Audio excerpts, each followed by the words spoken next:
రావుల వెంకయ్య, రైతు సంఘం జాతీయ ప్రధాన కార్యదర్శి. ఈరోజు ఆంధ్రప్రదేశ్లో రైతాంగం ఎదుర్కొంటున్నటువంటి సమస్యల మీద రైతు సంఘం, కౌలు రైతు సంఘం చాలా పెద్ద ఎత్తున పోరాటానికి సమాయత్తం అవుతూ ఉన్నారు. ఈనాడు చంద్రబాబు నాయుడు ఏ రైతు యొక్క సమస్య కూడా పరిష్కారం చేయటానికి ముందుకు రానటువంటి పరిస్థితి కనపడుతూ ఉంది. అదేమంటే అగ్రికల్చర్లో డిజిటలైజేషన్ తీసుకొస్తానని చెప్పి అంటున్నాడు. డిజిటలైజేషన్ అంటే ఏంటి? ఇలా ఓటీపీ చెప్తేనే ఎరువులు పొందేటువంటి పరిస్థితి కనపడుతూ ఉంది.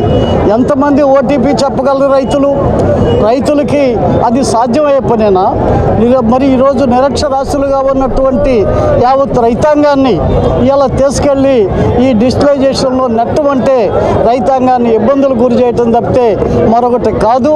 అందుకని చంద్రబాబు నాయుడు ఏదో అనుకుంటా ఉన్నాడు, నేను రైతు సమస్యల పరిష్కారం చేయకపోయినా నా ఇది కొనసాగిపోతుందని చెప్పి ఆయన అనుకున్నాడు.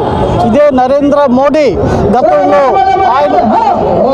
గతంలో కూడా ఆయన అట్లే అనుకొని మరి రైతాంగానికి వ్యతిరేకంగా 3 నల్ల చట్టాలు తీసుకొస్తే మొత్తం రాజకీయాలకు అతీతంగా, పార్టీలకు అతీతంగా యావత్ రైతు జాతి అంతా కూడా ఒక తాటి మీదకి వచ్చి 13 నెలల పాటు పోరాటం చేస్తే నరేంద్ర మోడీ దిగి వచ్చి వాటిని బేషరతుగా ఉపసంహరించుకొని మొత్తం యావత్ రైతు జాతికి క్షమాపణలు చెప్పినటువంటి పరిస్థితి జరిగింది.